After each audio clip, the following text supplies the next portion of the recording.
And now for the Honorable Member, Dr. Jennifer Westford.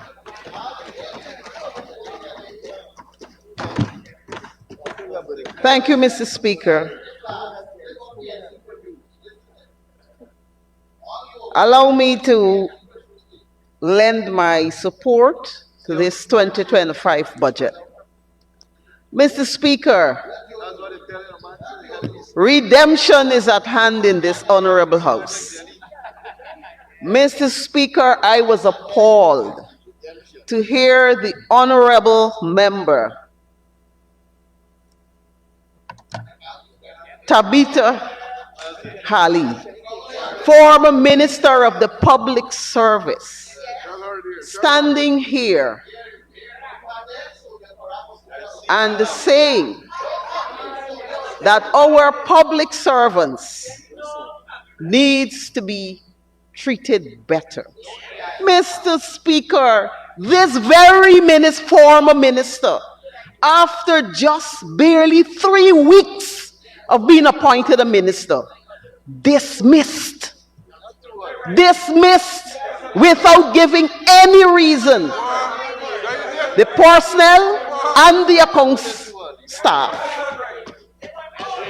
Mr. Speaker, how good they love our public servants. How they love the public servants. Mr. Speaker, and you know what the investigation unearthed? That the honorable member acted without due process, and it was an overuse of power. Mr. Speaker, our public servants have always been treated with respect and regard. Mr. Speaker, by the PPPC, since we came in 1992, we have never disrespected the public servants. Neither have we dismissed anyone. Mr. Speaker, in 2020, many of our public servants cried bitter tears when they were dismissed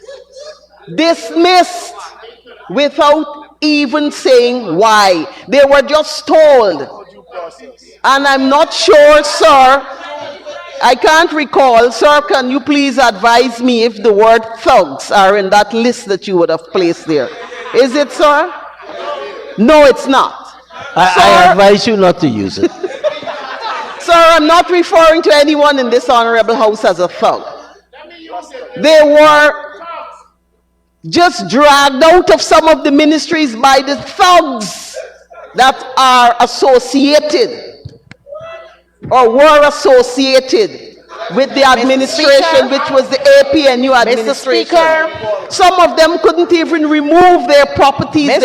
Honorable Dr. Westford, we have the Honorable Anet Ferguson on her feet. Thank you very much, Mr. Speaker. Mr. Speaker, I stand on Standing Order 40A. And 40A is saying here, by rising on a point of order, when the member speaking shall resume his or her seat, and the member interrupting shall simply direct attention to the point which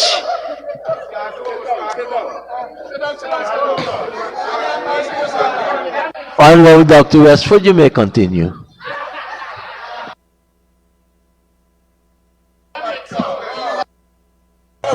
Mr. Speaker, I think that was meant as a little distraction.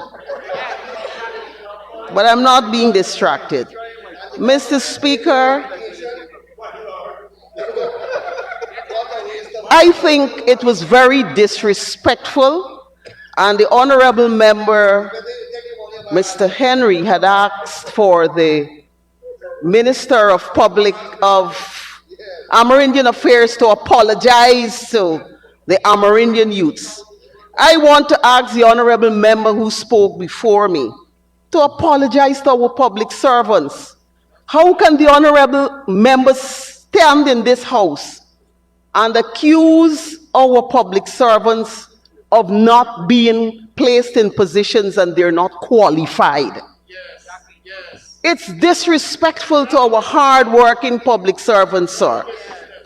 And I think an apology should be made to those public servants. Or the minister must bring the proof to show who are those unqualified public servants that we have in positions. Mr. Speaker, you know, there's a saying that when you tell a lot of untruths, you yourself start believing that it's the truth. Because this attitude of placing persons, unqualified persons in positions, it's not a PPP trend, sir. It is not. Mr. Speaker, during the period 2015 to 2020, sir, it was appalling the amount of unqualified persons that were placed within the public service. And you know what happened? Do you know what they did? They placed those people on the pensionable establishment, knowing it was difficult to remove a pensionable worker. Sir, the evidence is there. We have the qualifications of those persons who, some of them today, it's difficult for us to get out of the public service. But what we have been doing, sir, we have given a lot of them the opportunity of upgrading themselves. And I must say, kudos to a lot of them. They have taken up the challenge and they have upgraded themselves or are currently upgrading themselves, thanks to the programs implemented on the goal by the PPPC. Mr. Speaker, the honorable member spoke about the public servants and their salaries and their allowances. I think the member needs to be updated a bit.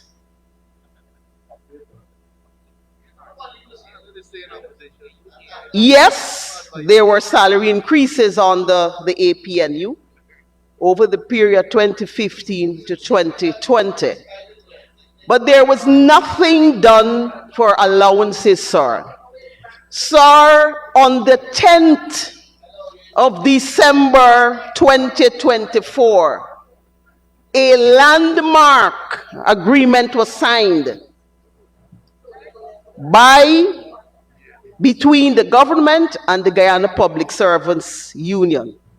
And that agreement was spearheaded by none other than the Honorable Senior Minister of Finance and Public Service, Dr. 𝐁𝐔𝐃𝐆𝐄, sir.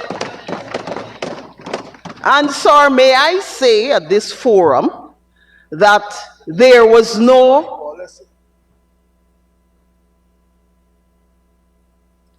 Sir, I'm thinking because I don't want to say any words that you will stop me on. Mr. Speaker, there were no promises as happened with the teachers' negotiation a few years before that, in 2019. There were no promises by the government to any of the public service unions reps to come as to Parliament. There were no proposal otherwise to any of them from any member of the government. We negotiated in faith, in good faith, and that negotiation, sir, has yielded results that are beneficial to the public servants. Mr. Speaker, it's not only the salary increases that this agreement speaks to. There have been increases in traveling allowances, increases in housing allowances, increases in car allowances. Mr. Speaker, you weren't going to work. You had to go to work. You were skiving. You were malingering. That's the word. Mr. Speaker, risk allowances. Allowances that indeed our public servants have been clamoring for changes in. And Mr. Speaker, I dare say all of our public servants are not a category that are placed in a bunch and they do not benefit. They benefit from every other method that is mentioned in this budget. The public servants benefit like each and every one of us. They will also benefit, their children will benefit from the Because We Care grants. They will benefit from the cash grants. They will benefit from the free toll system. Mr. Speaker, they will benefit from the $10,000 that you will get for each child rebate. Mr. Speaker, they will benefit from the $100,000 when you get a child. All of that they stand to benefit from. And more so, today, our public service is probably one of the most qualified. So I can stand here and tell you today, we have persons who are clerks, who are studying for their master's degree as I speak, sir. And this is not randomly. Right at the parliament, sir, you know how many persons are studying there. All because the opportunities have been created by this PPPC government. We have created the opportunities, the level playing field that anyone, and how we do it, sir, if you want to get to a higher education, we will start you from the lowest level that you're capable of starting from. And we guide you and we bring you up to whatever level. The skies are the limit where we are concerned now. So when the honorable member stood there and spoke about education, we are educating our nation. And you know why? We want them to work with us. We don't want people who wouldn't understand when we are kerfuffling about a word that you have on your list, sir. I don't think so. We don't want people, when we kerfuffle them with those grassmatic figures that we heard from our very first speaker in this house. We want them to understand this and must know that we are trying to make them look stupid. And that is why we want an educated nation, sir. Sir, there is another issue. Health. The honorable member, Miss Tabitha Halley, Mrs. Sarabo Halley, went to the health sector. And I think she was just parroting a word I heard from higher up, from members who are supposed to be higher up in the APNU AFC. Can't say the word cabal. Hierarchy. The word malnutrition, sir. Sir, first of all, Mr. Speaker, and the good thing is that on the opposite side, we have a colleague medical doctor of mine who is aptly qualified. She's a public health professional. And I think maybe she should give some lessons about malnutrition, the word malnutrition, what it means. But in our sense of the when a Guyanese, when you hear somebody here says malnutrition, they're speaking about those ravishing photographs that we see emanating from around the world with some children with 2 fine legs, a big stomach, 2 big eyes, and some of them can barely stand. That's what we think about. Extreme. Malnutrition denotes either undernutrition or overnutrition. Undernutrition or overnutrition, both are deemed malnutrition. Mr. Speaker, we have an issue. We have an issue of overnutrition in this country. It is actually becoming an epidemic in this country right now. We have an issue where we cannot get our parents and our guardians to stop overfeeding children. We have programs. Mr. Speaker, I am not going to deny that there may be sporadic here and there, because this is a large country, and there may be, within the health sector, you may find some child who is suffering with some other condition who would display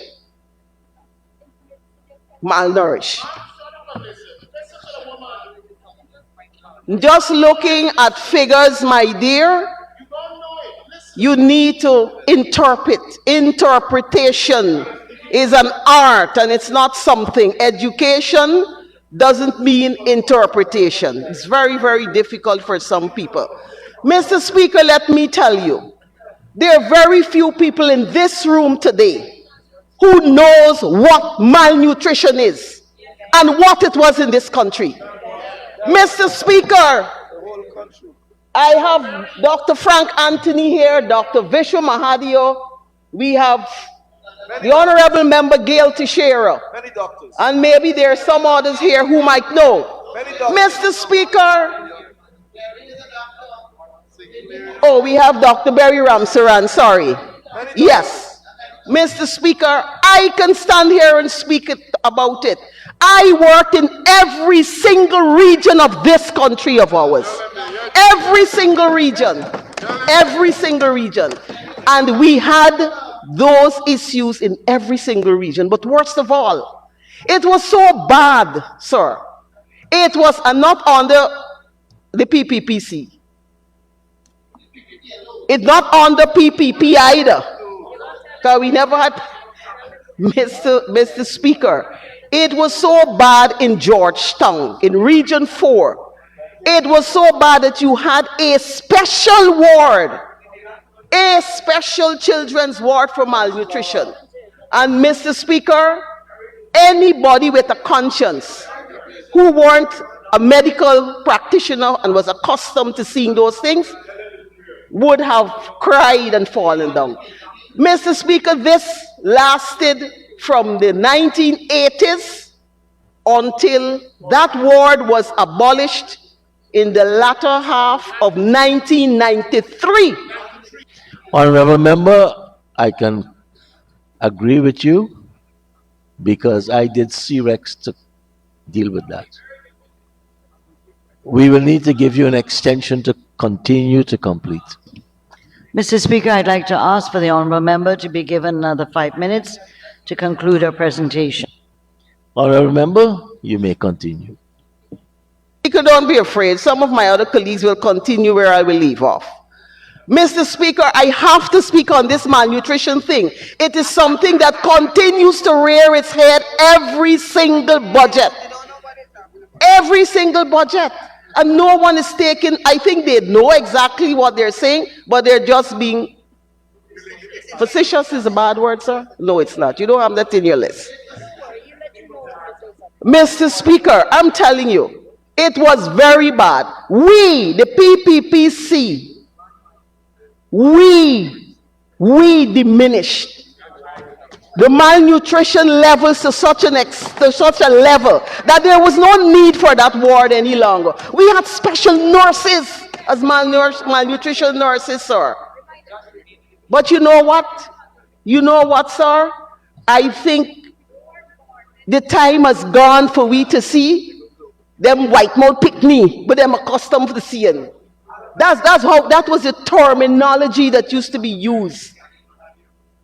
They were looked at as inhuman, not human. It was very bad. So, sir, I would ask my colleagues on the opposite side and their associates to stop trying to land and put it as if we created malnutrition. Mr. Speaker, we have such good programs now. We have our MCH programs, our vaccination program.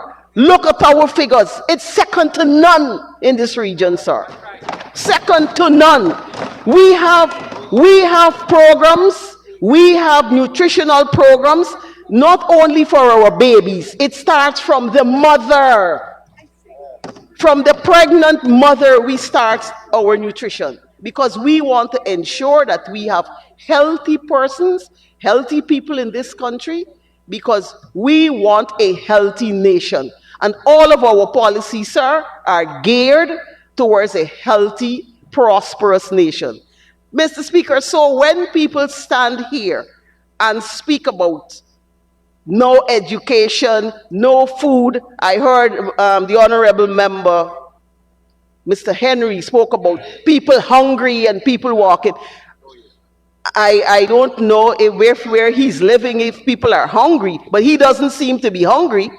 So we have to be careful he's not eating all the food from the others.